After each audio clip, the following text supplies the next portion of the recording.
നമസ്കാരം. ശ്രീമദ് ഭാഗവതം പ്രഥമസ്കന്ധം 6-ാം അധ്യായം ഭാഗം 80. ഓം ഗം ഗണപതയേ നമഃ. ഓം ശം സരസ്വതേ സ്വാഹ. ഓം ശ്രീ ഗുരുഭ്യോ നമഃ. ഓം ശ്രീ രംഗനാഥ ശർമ്മണേ നമഃ. നാരായണ നാരായണ നാരായണ നാരായണ നാരായണ നാരായണ നാരായണ നാരായണ നാരായണ നാരായണ നാരായണ നാരായണ. ഓം ശ്രീകൃഷ്ണാർപ്പണമസ്തു. ഓം ശ്രീകൃഷ്ണായ പരബ്രഹ്മണേ നമഃ. ഓം ശ്രീകൃഷ്ണായ പരമാത്മനേ നമഃ. ഹരേ രാമ രാമ രാമ ഹരേ ഹരേ. ഹരേ കൃഷ്ണ കൃഷ്ണ കൃഷ്ണ ഹരേ ഹരേ. ശ്രീമദ് ഭാഗവതം പ്രഥമസ്കന്ധം 6-ാം അധ്യായം ശ്ലോകം 1.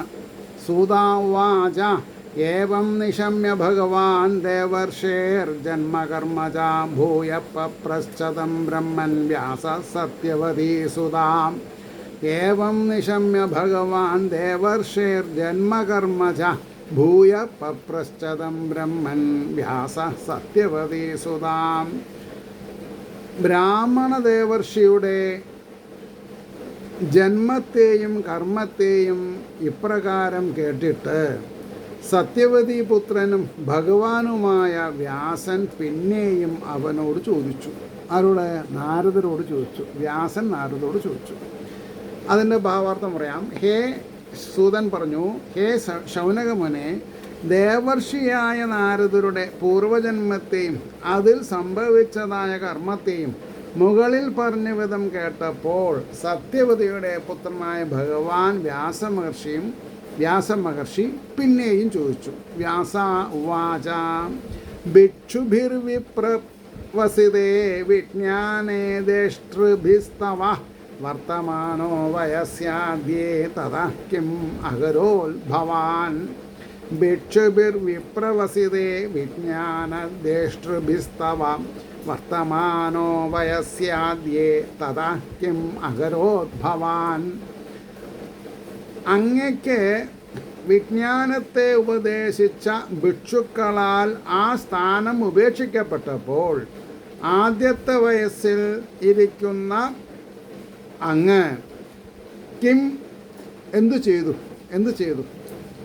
വ്യാസര് പറയണോ, ഭഗവൻ, അങ്ങയ്ക്ക് ജ്ഞാനം ഉപദേശിച്ച സന്യാസികൾ ആ സ്ഥലം വിട്ട് മറ്റൊരിടത്തേക്ക് പോയതിൽ പിന്നെ ബാലനായിരുന്ന അങ്ങ് എന്തു ചെയ്തു എന്ന് ആരോട് ചോദിച്ചു? നാരദരോട്. അപ്പം ഇനി 2 ശ്ലോകം കൂടി കഴിഞ്ഞാൽ നാരദരുടെ മറുപടി കിട്ടും കേട്ടോ. അപ്പോൾ 3-ാമത്തെ ശ്ലോകം നോക്കാം. സ്വായംഭുവ കയാവൃത്യാ വർത്തിതം ദേ പരം മയാ കഥം ചേതം ഉദസ്രാക്ഷി ചേതം ഉദസ്രാക്ഷി കാലേ പ്രാപ്തേ കളേവരം. സ്വായംഭുവ കയാവൃത്യാ വാർത്തിതം തേ പരം മയാ കഥം ചേതമുദസ്രാക്ഷി കാലേ പ്രാപ്തേ കളേവരം. സ്വായംഭുവിൻ്റെ പുത്ര പിന്നെയുള്ള കാലം എന്തു വ്യാപാരത്താൽ അങ്ങയാൽ വർത്തിക്കപ്പെട്ടു? അങ്ങ് എന്തു ചെയ്തു? ഈ ശരീരത്തെ കാലം സമീപിച്ചപ്പോൾ, മരണം സംഭവിച്ചപ്പോൾ എങ്ങനെ ഉത്സർജിക്കുകയും ചെയ്തു എന്ന് പറഞ്ഞാൽ പ്രതികരിച്ചു. അപ്പോൾ അതിൻ്റെ ഭാവാർത്ഥം പറയാം. ഹേ ബ്രഹ്മപുത്ര നാരദരെ, ശേഷമുള്ള കാലത്തെ അങ്ങ് ഏതു വിധമായ വ്യാപാരത്താൽ കഴിച്ചുകൂട്ടി? ദാസീപുത്രനായി ജനിച്ചതായ ആ ശരീരം അവസാനിക്കേണ്ടതായ കാലം സമീപിച്ചപ്പോൾ ഏതുവിധം അതിനെ ഉപേക്ഷിച്ചു? വളരെ സെൻസിറ്റീവ് ക്വസ്റ്റ്യൻസാണ് ചോദിക്കുന്നത്. 4 ശ്ലോകം 4. പ്രാകൽപ വിഷയാം ഏതാം സ്മൃതിം ദേ സുരസത്തമാം നഹ്യേഷ വ്യവധാത് കാലയേഷ സർവനിരാകൃതി. പ്രാകൽപ വിഷയാം ഏതാം സ്മൃതിം ദേ സുരസത്തമാ നഹ്യേഷ വ്യവധാത് കാലയേഷ സർവനിരാകൃതി. എന്താ പറഞ്ഞത്? ഹേ വേദശ്രേഷ്ഠ, അല്ലെങ്കിൽ ഹേ ദേവശ്രേഷ്ഠ, അങ്ങക്ക് പൂർവകൽപ്പത്തെ ആശ്രയിച്ചിരുന്നതായ ഈ ഓർമ്മയെ എല്ലാം നിരാകരിക്കുന്ന ഈ കാലം മറച്ചില്ലല്ലോ. അതായത് അങ്ങക്ക് പൂർവകൽപ്പത്തിൽ കഴിഞ്ഞ കാര്യങ്ങളെ ഇപ്പോൾ ഓർമ്മയുണ്ടാവണമെന്നാണ് ചോദ്യം. പറയണോ? ഹേ ദേവമുനെ, നാരദരാര ദേവർഷിയാണ്. ഈ ദാസീപുത്രാവസ്ഥ കഴിഞ്ഞ കൽപ്പത്തിലുണ്ടായതല്ലയോ? ഇത്ര അധികം കാലം കഴിഞ്ഞിട്ടും ആ ഓർമ്മ നശിക്കാതിരിക്കാനുള്ള കാരണം എന്താണ്? സർവത്തെയും നശിപ്പിക്കുന്നതല്ലയോ കാലസ്വഭാവം. പക്ഷെ അത് എല്ലാവർക്കും ബാധകമല്ല. പ്രശ്നമുണ്ടാവും. നാരദ വാച ശ്ലോകം 5. ഭിക്ഷുഭിർവിപ്രവസിതേ വിജ്ഞാനദ്രഷ്ടൃഭിർമമ വർത്തമാനോ വയസ്യാദ്യേ തഥാ ഏതൽ അകാരഷം ഏതത് അകാരഷം. അതെ, ഞാനൊന്ന് അടുത്ത പാരഗ്രാഫിലേക്ക് ഒന്ന് കണ്ണ് പരതി. എൻ്റെ ഉച്ചാരണം ശരിയല്ലേ? എനിക്കൊരു സമാധാനം വേണ്ടേ? ഭിക്ഷുഭിർവിപ്രവസിതേ വിജ്ഞാനദ്രഷ്ടൃഭിർമമ വർത്തമാനോ വയസ്യാദ്യേ തഥ ഏതൽ അകാരഷം. എനിക്ക് വിജ്ഞാനം ഉപദേശിച്ച ഭിക്ഷുക്കളാൽ ആ സ്ഥലം വിട്ടു പോകപ്പെട്ടപ്പോൾ ആദ്യ വയസ്സിൽ ബാല്യത്തിൽ ഇരിക്കുന്ന ഞാൻ അനന്തരം ഇതിനെ ചെയ്തു. എന്തിനെ ചെയ്തു? പിന്നെയും വരും. അതായത് ഭാവാർത്ഥം പറഞ്ഞിട്ട് പറയാം. എനിക്ക് ജ്ഞാനോപദേശം ചെയ്ത ഭിക്ഷുക്കൾ അവിടം വിട്ടു പോയപ്പോൾ ബാലനായിരുന്ന ഞാൻ പിന്നെ ഈ വിധം പ്രവർത്തിച്ചു. എന്താണ് അകാരഷം എന്ന് പറഞ്ഞത്? ചന്തനുസരിപ്പാൻ വേണ്ടിയിട്ടാണ്. അതായത് ഒരു മീറ്റർ അഡ്ജസ്റ്റ് ചെയ്യാൻ വേണ്ടിയിട്ടാണെന്ന് പറഞ്ഞു. ഓക്കെ. ശ്ലോകം 6. ഏകാത്മജാമേ ജനനീ യോഷിമൂഢാ ചകിം ഗരി മയ്യാത്മജേ അനന്യഗതോ ചക്രേ സ്നേഹാനുബന്ധനം. ഏകാത്മജാമേ ജനനീ യോഷിമൂഢാ ചകിം ഗരി മയ്യാത്മജേ അനന്യഗതോ ചക്രേ സ്നേഹാനുബന്ധനം. അതിന് വാക്കർത്ഥമുണ്ടോ നോക്കാം.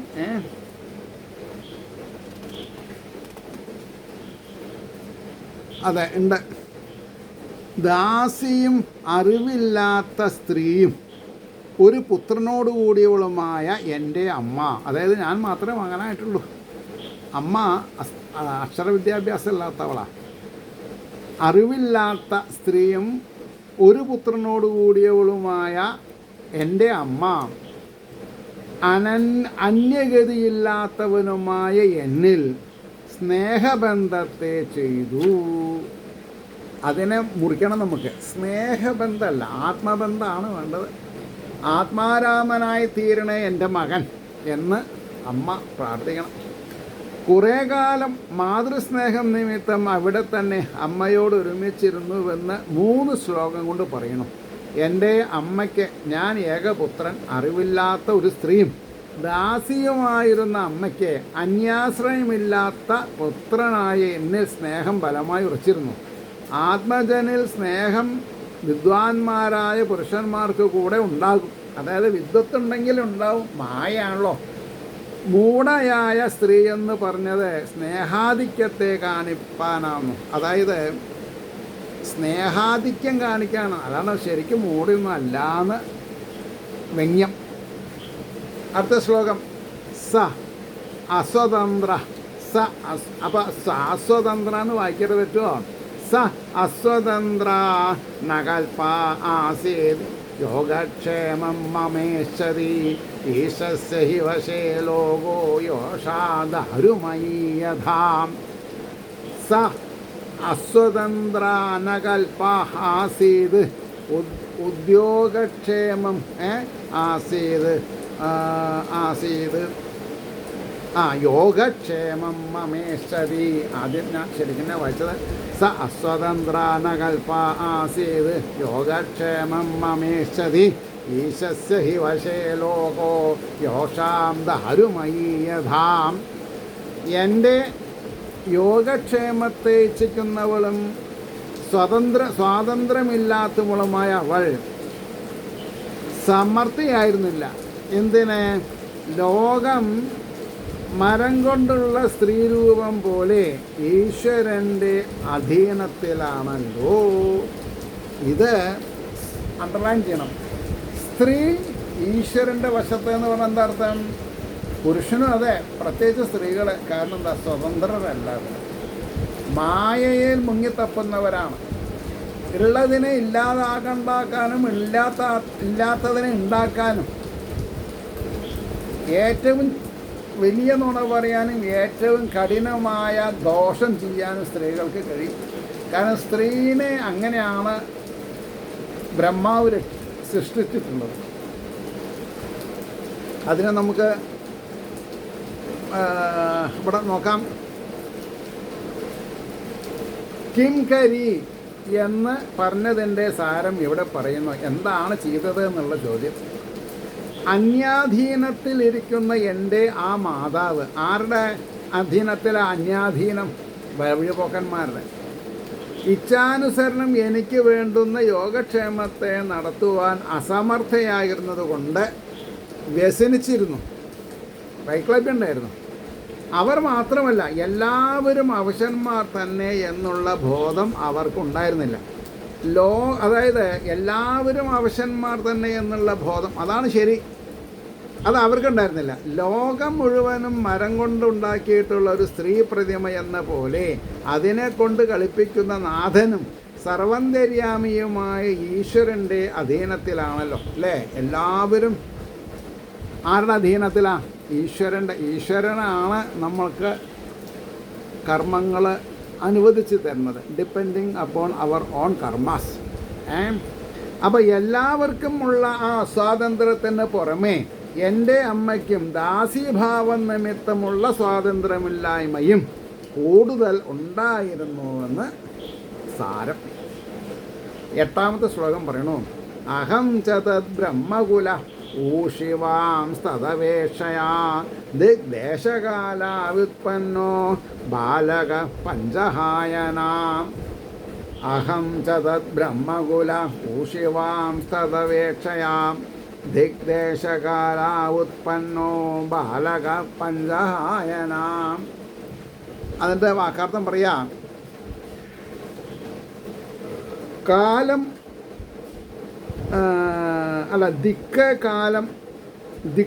കാലം ഏത് ദിശയിലാണ്, എന്താ കാലം ഇവ അറിയാത്ത 5 വയസ്സ് ചെന്ന കുട്ടിയായ ഞാനും മാതൃസ്നേഹത്തെ അപേക്ഷിച്ചുകൊണ്ട് ആ ബ്രഹ്മകുലത്തിൽ വസിച്ചു.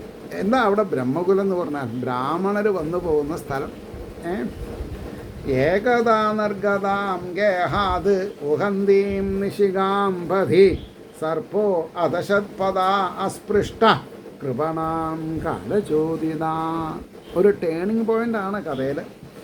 ഏകദാ നിർഗതാം ഗേഹാത് ദുഹന്തീം നിശികാം പഥി സർപ്പോ അതശൽപദാത് അസ്പൃഷ്ട കൃപണാം കാലചോദിത. കാലത്തിൻ്റെ ഗതിവിഗതികളുടെ സമ്മർദ്ദം മൂലം ഒരു ദിവസം ഒരു നാൾ ഗൃഹത്തിൽ നിന്ന് പുറപ്പെട്ടവളും ദുഃഖിതയും ഗോവിനെ ദോഹനം ചെയ്യുന്നവളുമായിട്ട് രാത്രിയിൽ വഴിയിൽ കാൽ കൊണ്ട് അല്പം സ്പർശിക്കപ്പെട്ട കാലനാൽ പ്രേരിക്കപ്പെട്ട സർപ്പം എൻ്റെ അമ്മേനെ ദംശിച്ചു. കാലമേത് കൊണ്ടു ആ സർപ്പത്തിൻ്റെ എനിക്കറിയില്ല. അപ്പോൾ പറയണു ഭാവാർത്ഥം. അങ്ങനെ ദുഃഖിച്ചുകൊണ്ട് കഴിയുമ്പോൾ ഒരു നാൾ പശുവിനെ കറക്കുവാൻ വേണ്ടി രാത്രി വീട്ടിൽ നിന്ന് പുറത്തു പോയ എൻ്റെ മാതാവിൻ്റെ കാലടി തട്ടിയതിനാൽ കാലപ്രേരിതനായ ഒരു സർപ്പം അമ്മയുടെ കാലിൽ കടിച്ചു. ആരാ പ്രേരിപ്പിച്ച? കാലം. ഓരോരുത്തർക്കും എന്ത് കാരണം കൊണ്ട് എങ്ങനെ ഭരിക്കണം എന്നുള്ളത് പ്രീഡിസ്റ്റൈൻഡാണ്. അതങ്ങനെ വന്ന് അത് ഭവിക്കും. 10ാമത്തെ ശ്ലോകം. തഥാ തദഹം ഈശസ്യ ഭക്താനാം ശമഭീപ്സദാ അനുഗ്രഹം മന്യമാന പ്രാതിഷ്ഠം ദിശമുത്തരാം തഥാ തദഹമീശസ്യ ഭക്താനാം ശമഭീസ്തത അനുഗ്രഹം മന്യമാന പ്രാതിഷ്ഠം ദിശമുത്തരാം. എന്താ പറഞ്ഞത്? അപ്പോൾ ഞാൻ അതിനെ ഭക്തന്മാരുടെ സുഖത്തെ ഇച്ഛിക്കുന്ന ഈശ്വരൻ്റെ പ്രസാദമാണെന്ന് വിചാരിച്ചവനായിട്ട് വടക്കുദിക്കിലേക്ക് പുറപ്പെട്ടു. അതായത് എൻ്റെ അമ്മ എനിക്കൊരു 5 വയസ്സുള്ളപ്പോൾ മരണപ്പെടുകയാണ്. അതിനെ ഞാൻ ഭഗവാന്റെ അനുഗ്രഹമായിട്ട് വിചാരിച്ചു എന്നാണ്. ഇതാണ് ഭാഗവതത്തിൻ്റെ ഗരിമ.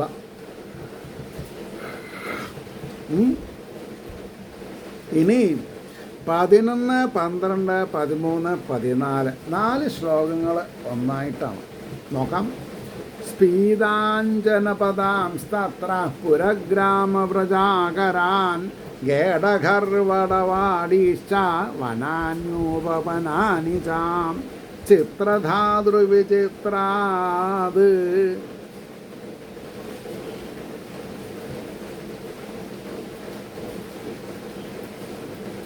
അതായത്